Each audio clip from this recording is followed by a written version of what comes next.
Halo Pak CBN, para saudara-saudari, salam hangat dari saya Saudara Kipas Seribu, seorang Kapusin, dan kita berada dalam obrolan santai seputar iman Katolik. Dalam video kali ini saya ingin menjelaskan 4 syarat yang membuat Ekaristi menjadi sah. Ekaristi merupakan sumber dan puncak seluruh hidup Kristiani, dan ini ada dalam Lumen Gentium nomor 11. Di dalam Ekaristi tampak tindakan Allah yang menguduskan dunia yang terwujud dalam diri Yesus Kristus, dan dalam Ekaristi pula nampak dimensi penghormatan manusia kita umat beriman kepada Yesus dan bersama Dia kepada Bapa melalui Roh Kudus. Maka ketika merayakan Ekaristi, dengan sendirinya kita merayakan syukur dan pujian kepada Bapa, mengenang Kristus yang mengorbankan tubuhnya dan merasakan kehadiran Kristus yang dirasakan lewat sabda yang dibacakan. Maka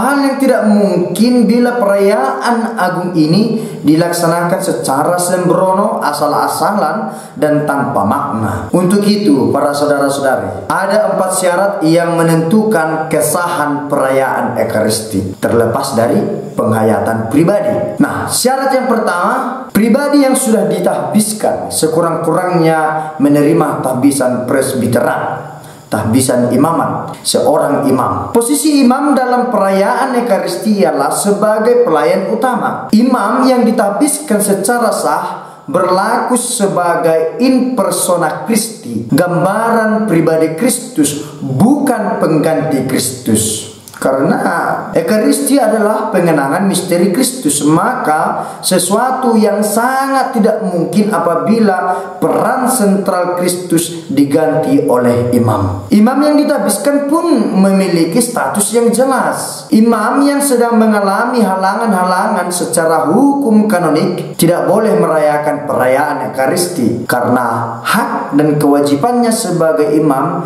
sementara waktu dicabut oleh otoritas gereja setempat, gereja partikular, uskup diosesan, dan akan menerima kembali hak dan kewajibannya bila hukuman itu telah dicabut. Nah, muncul pertanyaan, mengapa diakon atau umat beriman yang telah dewasa dalam hidup menggereja atau telah dewasa dalam iman tidak bisa memimpin Ekaristi? Jawabannya sangat sederhana.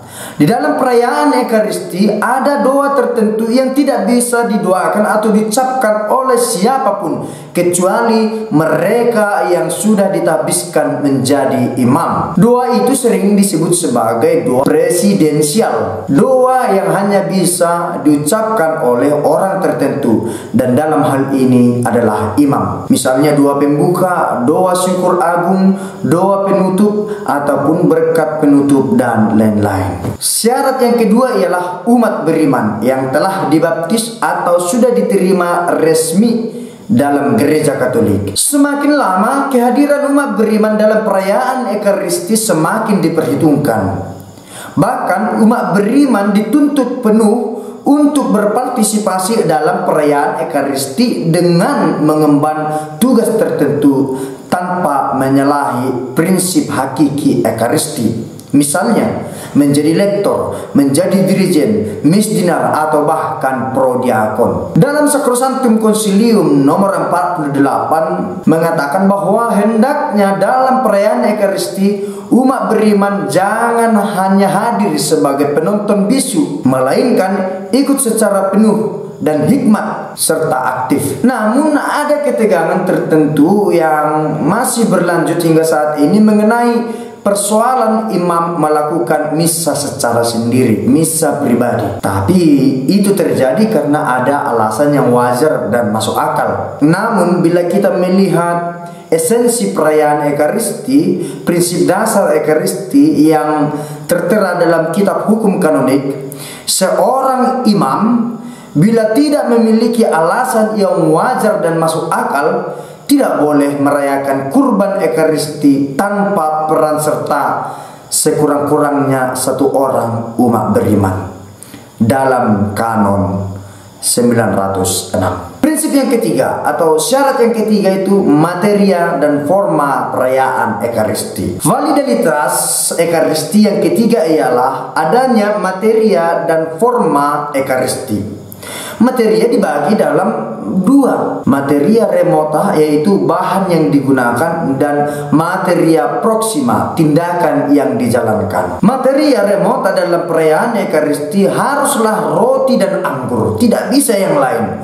Maka hal yang tidak boleh, misalnya karena budaya Batak tidak akrab dengan anggur, maka diganti dengan tuak atau arak, atau roti diganti dengan ubi bakar. Secara hukum kanonik, materi dalam perayaan Ekaristi sudah ditentukan. Roti haruslah dari gandum murni dan baru, dan tidak boleh dalam kondisi busuk. Demikian juga anggur haruslah yang alamiah, buah anggur yang asli, dan tidak boleh busuk, dan ini ada dalam Kanon 924. Sedangkan forma dalam perayaan Ekaristi ialah kata-kata yang diucapkan yang menyertai tindakan tadi, yakni kalimat yang termuat dalam konsekrasi. Inilah tubuhku yang diserahkan bagimu, perbuatlah ini menjadi kenangan akan daku. Demikian juga ketika menkonsekrir anggur menjadi darah Kristus. Syarat yang keempat, yang terakhir, dua ritus yang tidak bisa dipisahkan dalam perayaan Ekaristi ialah ritus sabda dan ritus Ekaristi. Ketika merayakan Ekaristi, ada dua ritus yang berbeda namun tidak dapat dipisahkan satu sama lain, yaitu tadi ritus sabda dan Ekaristi. Keduanya turut mempengaruhi validitas perayaan Ekaristi. Maka bila salah satu diantaranya dihilangkan, dengan sendirinya perayaan Ekaristi tidak sah. Mengapa? Pusat perayaan Ekaristi ialah Yesus Kristus. Maka di dalam Ekaristi kita mendengarkan Yesus yang bersabda sekaligus mengimani Yesus yang berkorban demi keselamatan manusia. Kita umat beriman. Demikian para saudara-saudari, 4 syarat yang menentukan kesahan perayaan Ekaristi. Salam dari saya, jangan lupa berdoa juga untuk saudara-saudari kita yang berduka akibat tenggelamnya kapal selam Nanggala. Kita doakan mereka, pace bene.